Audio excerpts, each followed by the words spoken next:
चैत्र नवरात्र का हमारे धर्म में विशेष महत्व है। नवरात्रि के त्योहार में आदिशक्ति माँ दुर्गा के अलग अलग रूपों की उपासना की जाती है। आज से नवरात्र की शुरुआत हो रही है।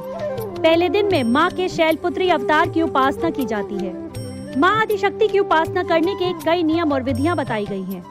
ऐसी मान्यता है कि विधि विधान से माँ आदिशक्ति की पूजा करने से हमारे संकट दूर होते हैं और माँ की विशेष कृपा भी बनी रहती है। ऐसी कथा है कि माँ शैलपुत्री का स्वरूप बेहद शांत और सरल है। देवी के एक हाथ में त्रिशूल और दूसरे हाथ में कमल का फूल शोभा दे रहा है।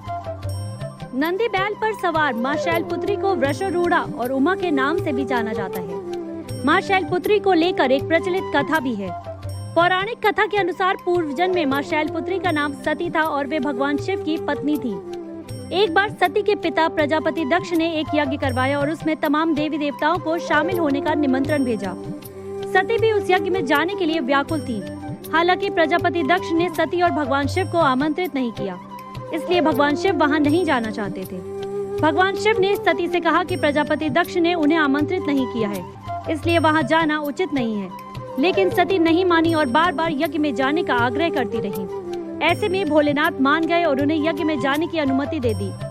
सती जब अपने पिता प्रजापति दक्ष के यहाँ पहुंची तो उन्होंने देखा कि वहाँ न तो कोई उनका आदर कर रहा है और न ही कोई प्रेम भाव से मेल मिलाप कर रहा है।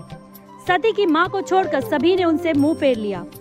यहाँ तक कि उनकी सगी बहनें भी उनका उपहास उड़ा रही थीं। उनके पति महादेव का तिरस्कार कर रही थीं।